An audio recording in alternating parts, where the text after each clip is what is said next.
All right, everyone. Well, here we are. Welcome to the horror show. I'm Cecil Laird. I'm Marcia Parker. And we have reached the end of our most recent review series, the Halloween review series, the one everyone's doing right now. We are here at the finish line. We just got back from an advanced screening of Halloween 2018. Woo! And we are here to do a non-spoiler review. Yes. We do plan to do a larger spoiler discussion with more members of the show and perhaps a couple of guests as well. We'll probably be recording that Thursday night, so expect to see that on Friday. But for now, we're going to go ahead and just give you our non-spoiler overall thoughts. And Marcia, since Michael is your favorite slasher, let me go ahead and start with you. Yeah. What were your thoughts? Okay, so my overall thoughts was better than I expected. Okay. To be honest, I wasn't really expecting too much, given that, it's wiping out all the previous movies, starting from scratch. So I didn't know what to expect. I didn't know how Michael was going to come across. I didn't know how they were going to tie everything together. But I thought they did a relatively good job of everything. There was a lot of winks to the first movie that I enjoyed every time it came up. We got that more of a serious Michael, as well as his comedic side came out, which is one of the things I loved about Michael in the first movie to begin with. Obviously, Jamie Lee Curtis was amazing, as we all expected her to be. Everybody else did an okay job. I mean, after watching all of the movies, I would say that they did a really good job rebooting it this time around. I thought they didn't do too wacky or ridiculous like the more recent ones, and they didn't get too kind of off target like they did with the 4 and 5 and 6. So I liked it. Okay. Yeah, my overall thoughts were I enjoyed the hell out of it, really. I mean, I had a really good time. I thought they learned from a lot of the mistakes of the past, and we'll get further in depth as we go. But yeah, as Marcia said, there were a lot of callbacks to the original movie. Those were handled very well for the most part, and some of them were quite fun to see when they happened, and you're just like, okay, cool. One of them went by really fast, but it might be my favorite one. I'll go into all of it in the spoiler, but yeah, overall, I thought they did a good job. It was great to see Jamie Lee back, of course. Although, personally, I think her range in H2O as a character was a bit more. She had a bit more of a narrow focus in this one. Yeah. But it is what it is. They wrote it that way. I did like the additional characters. I thought adding Judy Greer in there, I thought she did a good job, especially towards the end and things like that. So I really enjoyed the movie overall as well. I would say that I'm going to have to slot it in the top 3. It might even be my second favorite after the first movie. I liked it. Overall, I think it's the best movie since the first one. There are enough strong points and probably the least amount of detracting things in this one as compared to all the other sequels. Right. Like the other sequels, I had a lot more things I could point to and be like, I didn't like it because of this, and this. This one, there's like, I didn't like that, but overall, I really enjoyed the whole thing. So let's go into the story. This one will go pretty fast. Yep. You guys know it's 40 years later. Michael Myers escapes the mental asylum he's been committed to ever since that very first incident in Halloween in 1978. And he basically goes back to Haddonfield and starts up having his own brand of fun again. And Laurie is there having prepared all of this time, having started a family, but having lost a couple of husbands, has a couple of ex-husbands and things like that, but an strained familial relationship with the rest of her family.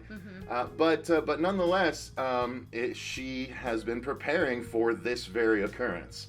So there's a lot of like, haha, kind of I told you so sort of moments and things like that. They don't really play like that, but that is essentially what they are. Yeah. And that's the thing. So it's Jamie Lee and her family having to defend themselves against and attacking Michael Myers. That's the long and short of the story. And I thought Honestly, I don't think it needed to be anything more than what it was story-wise. Yeah. I thought that was perfectly serviceable. I thought that was enough, and they gave us enough character stuff to play with, to fill it out, so it was a good 90-minute. It wasn't overly long. It felt like a good length. I might have enjoyed perhaps a little bit more in the end, but nonetheless, it was still really enjoyable, and I thought the story, simple as it was very effective as a sequel.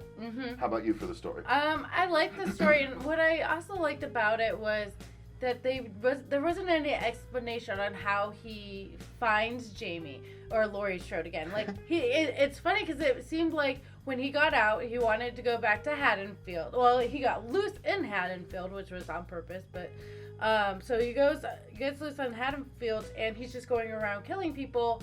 And it isn't until he sees Laurie that he fixates back on her.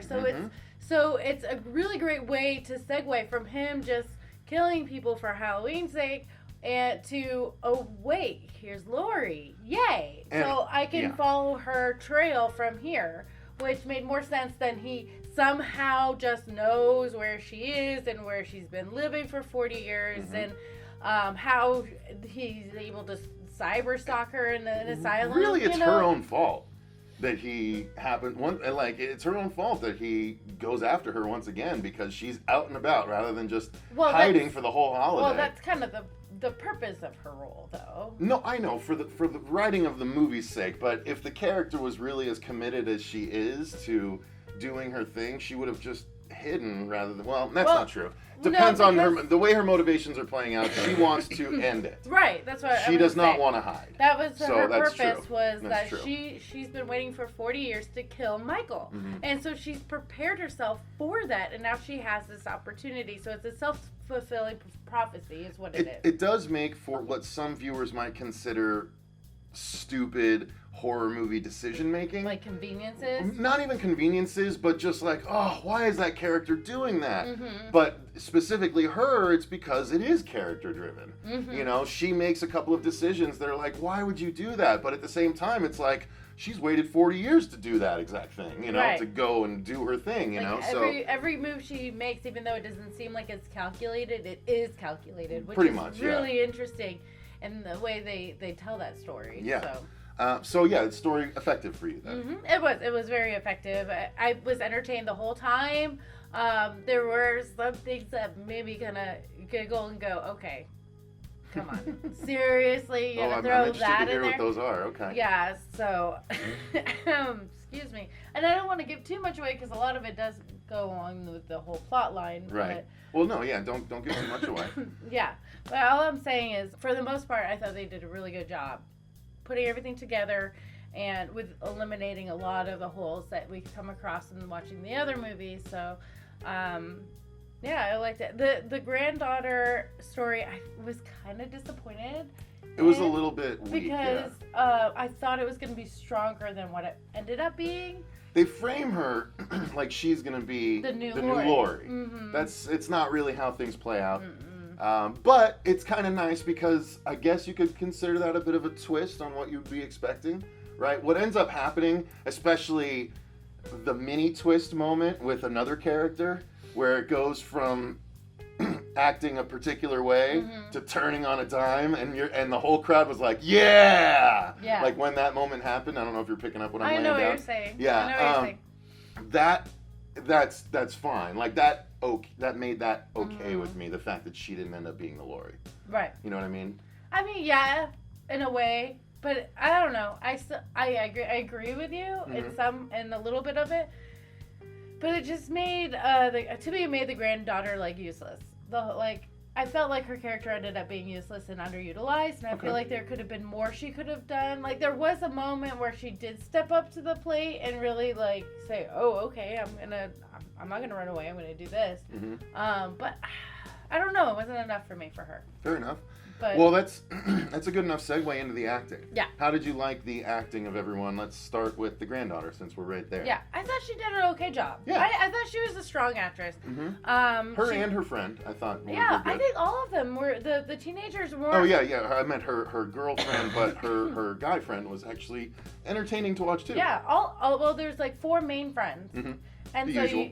you think that they're going to be the main targets and everything, but this movie is not as predictable as you think it's going to be, which is so much fun about it. But they all did a really good job. That you didn't feel like they're adults playing children, right? No, that's true. And even the writing didn't play off that way. Like it's like I'm not like 45 years old trying to write for a millennial role, so that felt really organic. I like that. And it didn't feel like they were overwriting to try and give them all such unique personalities that you could see through it.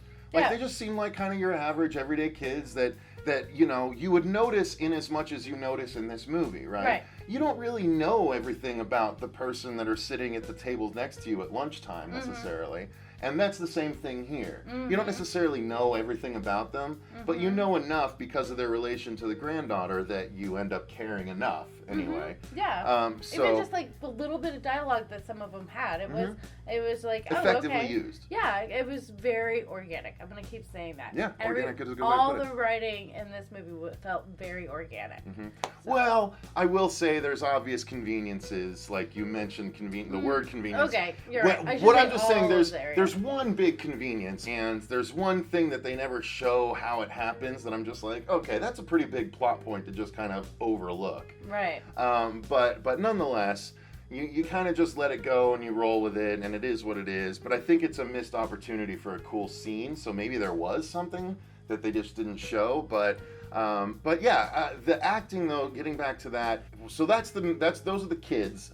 Let's swing to the reporters. And actually, they're not reporters. They call themselves investigative reporters, but they're podcasters. Which I loved. I actually like that twist too. Yeah, we're doing a podcast. Yeah, and it what's so funny about that, and I shouldn't say it, is that they come across as investigative reporters, and then as soon as he says we're doing a podcast, all of a sudden I'm like, their credibility just dropped. And that's me, and I'm like a podcaster, and I'm like, bro, you just all of a sudden, like, who cares what you have to say now? But it's funny. It's funny. Like, I don't know that Lori would know what podcasting is in this timeline. Like, you know what I mean? I feel like she probably does. Yeah, maybe. But she's playing her ham radio and stuff and following the police scanners old school style. That's I true. don't know. But nonetheless, they were actually good actors. And the female, I don't know what her name is, the redhead that's in all the trailer material. She was actually at the Halloween 40th celebration, standing right next to the new shape. She did a good job. I thought they both did a good job. How did you like them? Well, I think they did an okay job. I think they played the roles that they were meant to play, and they're kind of naive about the power of Michael and what he stands for, and Lori, and I felt like they came off really abrasive, especially when they were interviewing Lori, and I can see why they acted the way they were when they were with Michael, but with Lori it just didn't really quite make sense because they weren't that. They're doing a podcast. Yeah, well, you'd think you'd know to be a bit more tactful. Yeah. Okay. If you want to actually keep an interview going. Right. You know what I mean? So I agree. But again, the actors played their roles well. Yeah. Let's talk about Will Patton, just briefly. The sheriff who actually he plays a character that was his character, Will Patton, the older sheriff that you see that was in Armageddon and a lot of other things. He was in the Falling Skies TV series. He plays a policeman that was actually a deputy on the night that it happened the first time. He was apparently the first deputy to arrive on the scene, and this is they do say how sort of they mention something kind of in passing regarding the deputy and what happened with Loomis that night. They kind of allude to the fact that they say that he showed up and stopped Loomis from killing Michael. Right. So that leads me to believe that the 6 shots didn't happen from the original movie. That's what that made me think. Like, he was going to shoot him. Because Loomis went after him when he got up. No, he didn't. He just stood in the archway. and then the movie ends. He didn't go after him. Well, I think I didn't take that the shots didn't happen. I took it as Loomis went after him after he saw that he was gone and tried to kill him. Maybe so. Either way, that's what they never directly address. And I know there was a friend of ours that we talked to through the channel that he was like, I really hope they address what happened that night, like how he got caught. No, they don't address how he got caught that original night. He got caught. That's all that happened. Mm-hmm. Yeah, I think we talked about Jamie Lee knocking it out of the park. So she did a fantastic job. That's pretty much all the acting. Did we talk about Michael himself yet?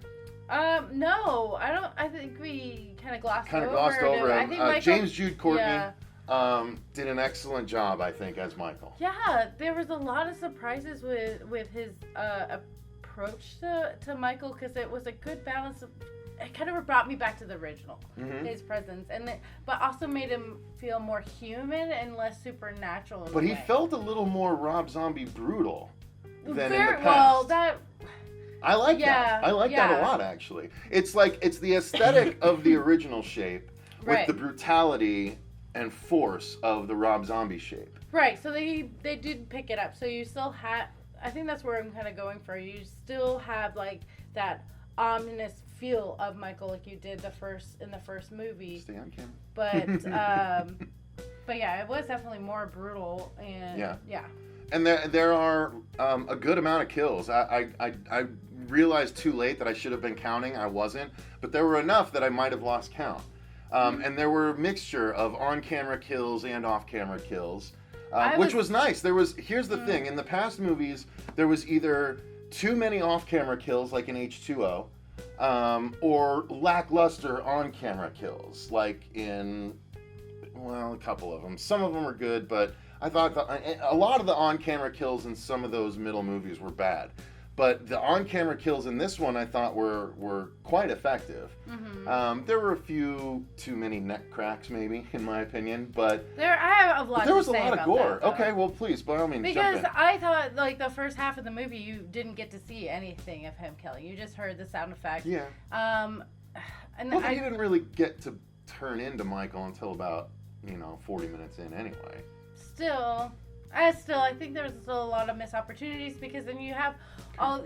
I mean, I think one or two is fine, but there was a lot of them we missed, and I didn't like that. So too many after the fact kills. Yeah, okay. Especially like some really cool ones, and because there's some really awesome like gore, like the special effects and the massive of these dead corpses, and you're going, oh man, that would have been really cool if I got to see him do that. Yeah. And that's what kind of got to me with those. But the kills that you did get to see were very bloody, very gory, very squishy. See, I like that. I feel like that is the slasher version of not showing the monster. Mm-hmm. Because I feel like they do that sometimes to not only build the suspense, but to build the mental picture, right? Because the one kill we saw in the trailer was the Pumpkinhead Kill, right? It was the head that he's hollowed out, and he actually, what I didn't realize in the trailer, you couldn't tell if it was a candle or what, but he actually shoves a flashlight up through the bottom of the head to illuminate it. He's so funny. He's so funny. But so it's just that shot of the hollowed out skull that you see in the trailer. But I mentioned it in that trailer reaction. The disturbing thing is thinking about him getting in there and digging out all of the insides so that the light will actually illuminate, through the eyes and the mouth. And all he had was a simple penknife too at that time. So how did he chop the head off? Who knows? I mean, he's a creative guy. And he's pretty strong. But at least there's, I don't know. Well, what I'm there's saying, some of them that one is effective. But. Right. Well, a lot of the again, there was another one that was actually an homage to a past kill that you just see after the fact. But it's done a little bit differently, and you're like, ooh. Yeah. So I kind of liked that, honestly. I liked that there was a mixture. If it had been too heavily weighted one way, like in H2O, it was too many off camera, not enough on camera. Well, I think I would have been bummed. I think they waited too long to show some kills. I think it's satisfying. The level of carnage that we got at times, I think, made it worth the wait. Nah, I'll I say disagree. that. Okay, fair enough. Hey, that's, I disagree. yeah. I feel like they could have, like, it's good to have some of it, like you were saying, like the Pumpkinhead was really good, and there were some of them that was like, okay, that's good, but then like there was one that actually reminded me of the kill in the second Halloween when he goes into the kitchen. The girl was making a sandwich. Yeah, well, that was an homage to that kill. Right. She was making the same kind of sandwich, literally. Right. Yeah. And that was an off-site kill, and I don't know.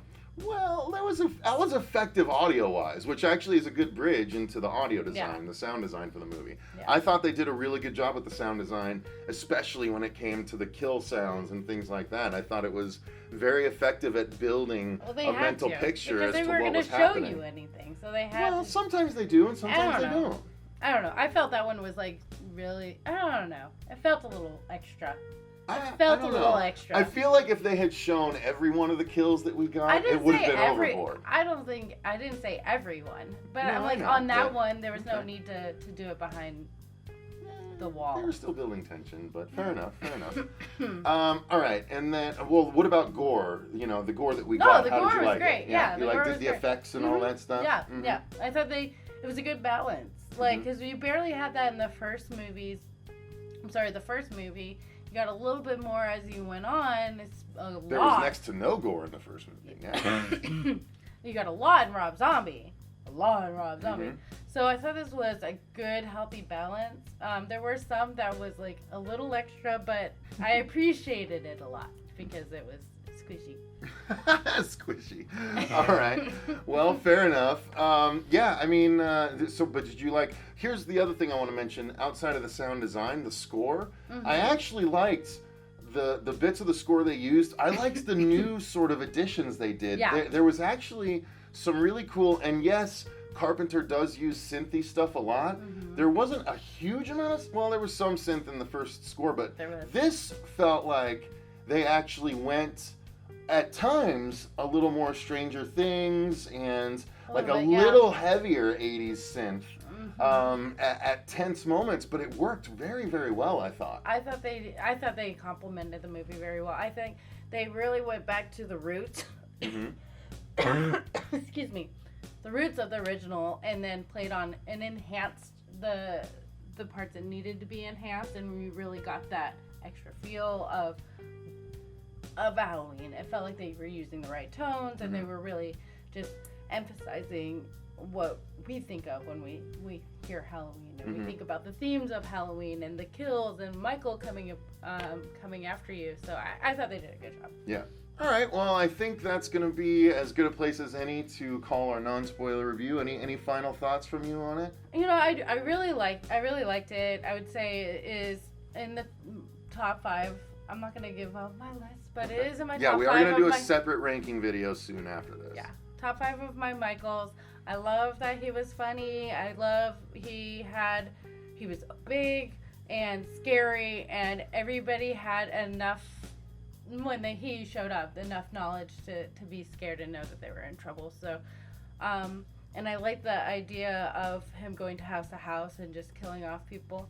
There was a couple kills that made me, or I should say there was one particular kill that really broke my heart.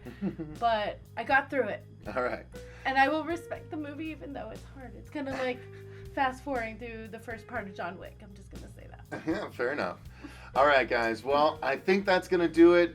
Thank you guys very much for watching our non-spoiler review. Again, we'll be having a larger spoiler discussion. We may do it live, we may not, but it will be going up after the rest of us see it on Thursday night. But yeah, thank you guys very much for watching. Thank you to all of those of you that have clicked the link in the description box for our Patreon and have become patrons of the channel. If you do so, you can actually help create content here. You can tell us movies to review, commentaries to do. You can join us on live streams starting next month. And then not only that, but there are actual comics you can tell us to review and all kinds of good stuff like that. So if you do support us that way, we greatly appreciate it. Until next time, though, I've been Cecil Laird. I'm Marcia Parker. And remember, stay scared.